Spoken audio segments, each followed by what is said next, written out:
All right. So he's killed off one of our units with his. He's combined his 2 level up champions to kill off one of our units in a sick combo. He's getting free value because our unit's dead forever. All right. Time to play another one.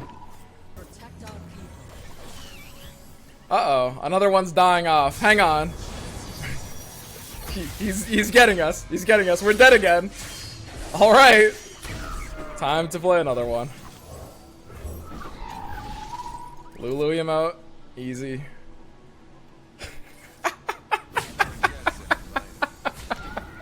I'll just block everything. I'll block this quick attack. I don't care.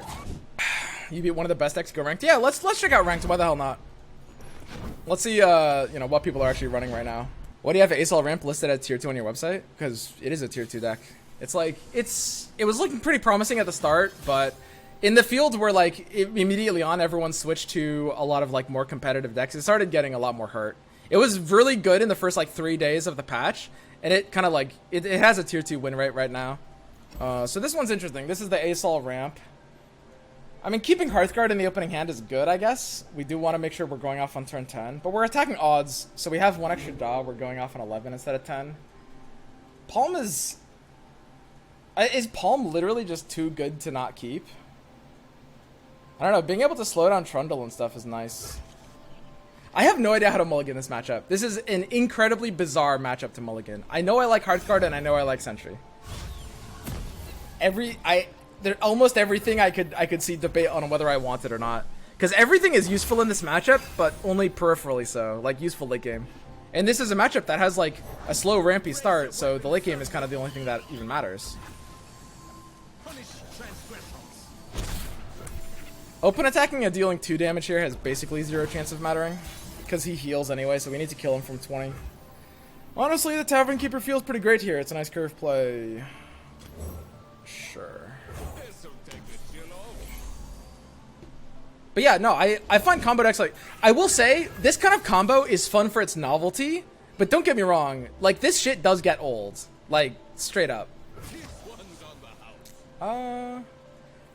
He has healing that he'll use. Honestly, I gain actually nothing by attacking here. He'll just let it, like... If he has Avalanche, he'll block this, and if he doesn't, he'll let it through and then heal anyway. So it's just pointless. So I think that this kind of deck is novel. I think it's cool. I love that combos like this are possible, but yeah, long term it should get changed. This kind of combo will get old fast. Like, it's kind of funny the first time you see it on ladder, and then like if it's an actual deck, then it's just kind of like, it's a pretty feels bad way to lose games. And player psychology is the most important factor in game design. I'm pretty happy burning symmetrically here. Like, playing Avaros and Sentry does pretty little for me. Yeah, he could easily be on like a Trundle that he's cheeky playing. I'll play the hard card here though. That feels a lot better. I think a lot of people's idea of game design has something to do with like balanced numbers, and it really doesn't. It's mostly a psychology thing. There's plenty of like fundamentally weak concepts that should be nerfed because they're terrible psychology. And the reverse is true as well. It's like, that's kind of how game design works. I don't think this is like OP. I think it's cool and unique, and I'm glad it exists for this short period of time. But yeah, I mean, it's pretty fucking unfun. If you have to lose to it like a couple times in a day, it's like, it's a pretty feels bad way to lose. In a way that, like, I mean, you might argue Ezreal's the same thing and he should also get changed, and this is part of the reason why Ezreal should be getting nerfed.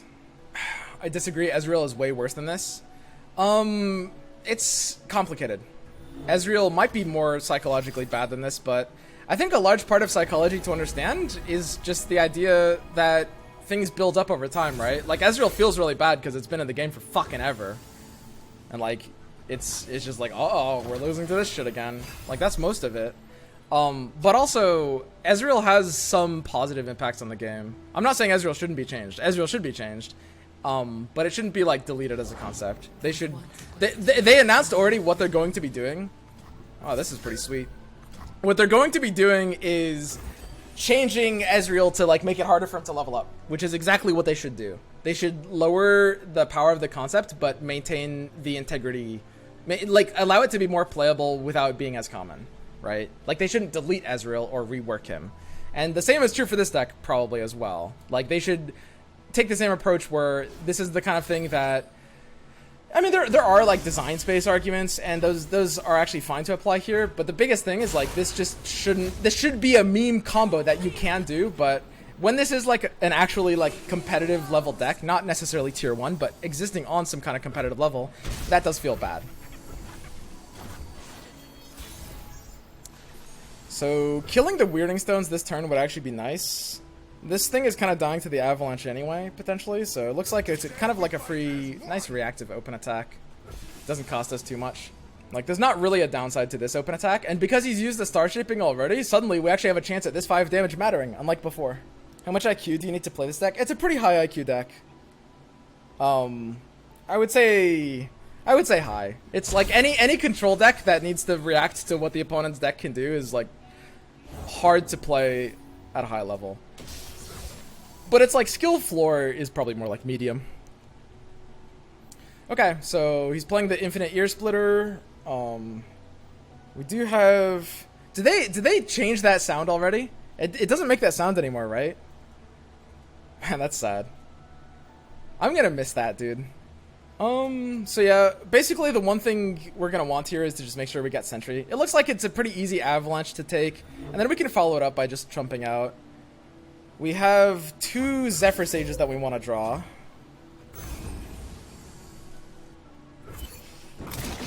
And if we play a second spell this turn, then we get the discount on Deep Med.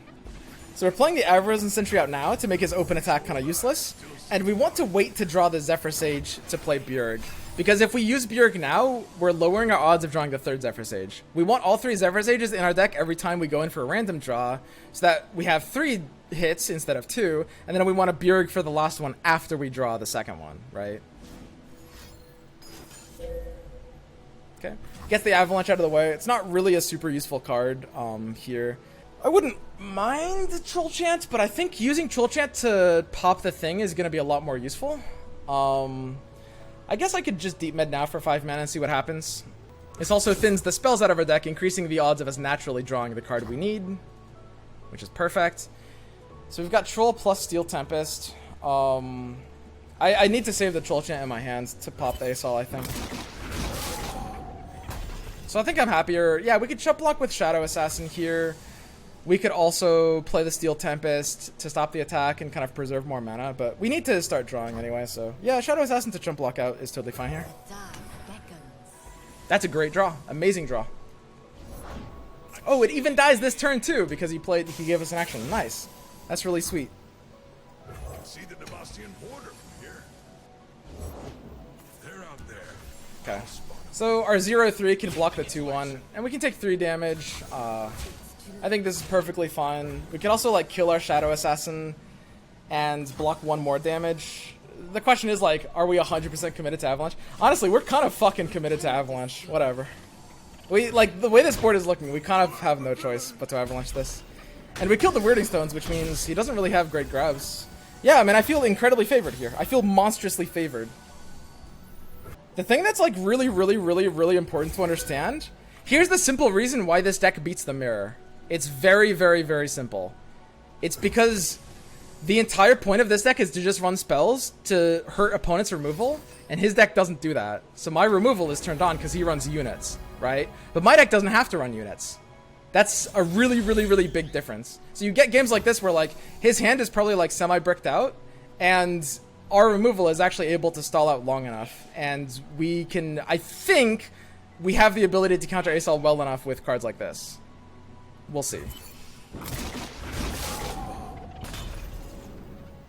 Why not keep Shadow Assassin alive?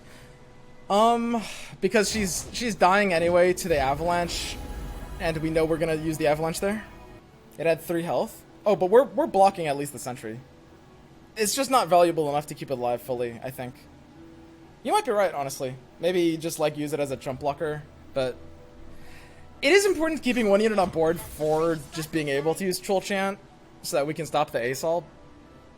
And like, now it's kind of awkward because if he plays Assault, we kind of need to Bjerg. And again, we don't really want to Bjerg because we're really hurting our draw condition here. Yeah, honestly, I kind of think you're right. I think we probably shouldn't have blocked with the Shadow Assassin at all, taken a bit of extra damage and kept a unit on our board. Because we do need to pop the Assault Spell Shield, and you can't cast Troll Chant if you don't have a unit. And I think that's enough to force us to play Bjerg right now. And like I said, Bjerg hurts our outs. Like, playing Bjerg right now doesn't feel good.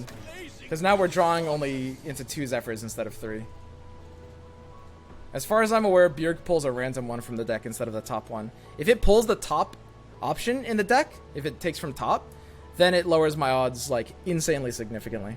The problem is you have to hope you can hit your combo before the second Assault because your whole board dies to Assault Supernova or whatever it's called. Yeah, but my odds of hitting my combo by turn 10 or 11, it's 10.5 on average where you need the combo. The odds of hitting the combo by turn 10.5 is actually pretty high. Like, it's a lot higher than it seems. And if we're very favorable in those scenarios, then it's okay losing the scenarios where we don't draw it by 10.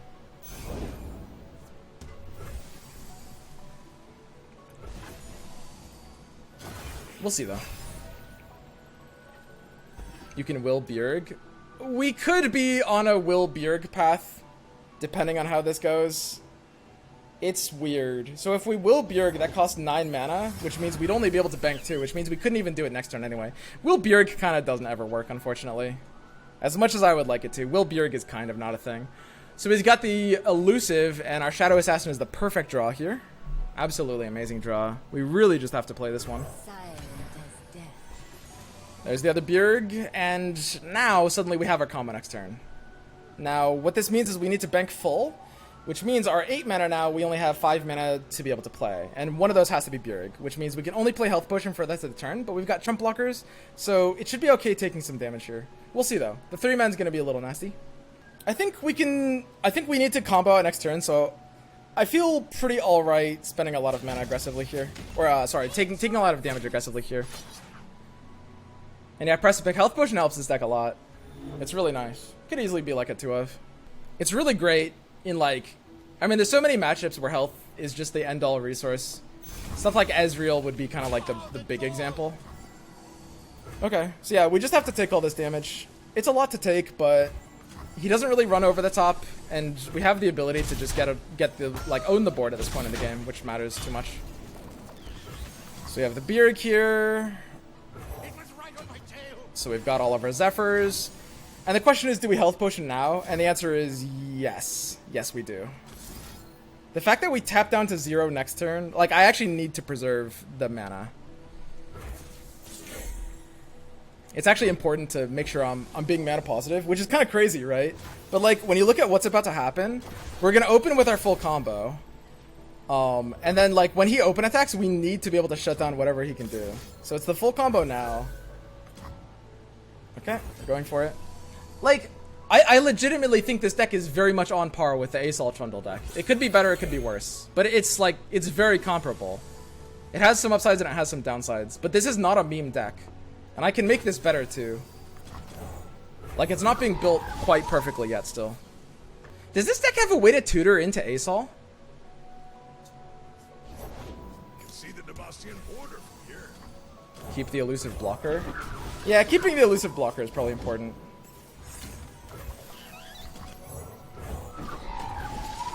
You can tutor into it. How do you tutor into it? Just like Written in the Stars, you mean? It doesn't have good ways to, right? The Dragon Tutor card for 3 mana. Oh, do they actually run that? So the question is, I mean, we have to keep the Elusive Blocker up. It's just not really worth this additional pressure. It's like, it's not worth... We're getting one additional attack in. Why would we keep this? Oh god. I think I have to assume the Elusive Blocker is getting devalued. I think I should actually go in here. Let's do it. Let's do it. I want to actually, like, threaten the turn 2 guaranteed kill. So the thing is, the Elusive Blocker is gonna die to, like, a lot of random shit. I guess Troll Chain keeps it outside of Avalanche range, but it's dying to, like, you know, there's still, like, challengers. Maybe I'm too paranoid because he pulled my last one. Maybe the odds of it, like, being made redundant are a little too low, but there's a lot, like, he can get the Meteor card and ping it off with, like, the Comets. Like, there's so many ways he can make that card just not usable, and if he does any of those, I'd much rather just have not only the better attacker, but potentially even a better blocker. And I'm not worried about a Spell Shield, because look at my hand. You lost? Did I lose? What do you mean? Am I missing something? How are we losing here? I mean, we can just harsh wince him, right? Like, there's no way his deck is not favored in this matchup. His deck is not at all favored in this matchup. I'm just gonna pop both his shields and harsh wince him. He's dealing 0 damage.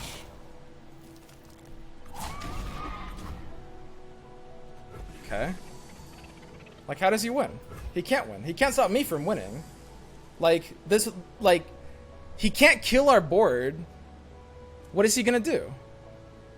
Hush? Wait, what does Hush do against us?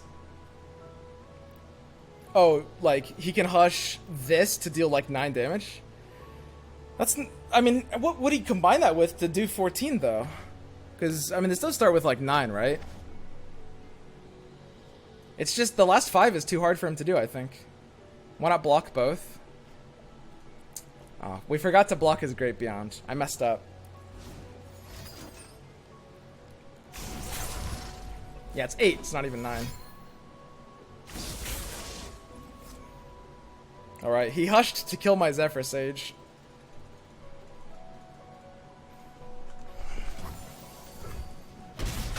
Alright, we're good. I don't know. Like I said, this is like, it's on par with Asol. Now that we're trolling and now that we stopped trolling and are running cards like Will and Steel Tempest and more Deep Meditations, then now this deck is on par with like that deck. Okay. Good luck, all in. Like, what does he do? My deck has spells. My deck would never lose against the open attack like this, but his deck is entirely committed to this. Like, his deck can't really survive that, can it?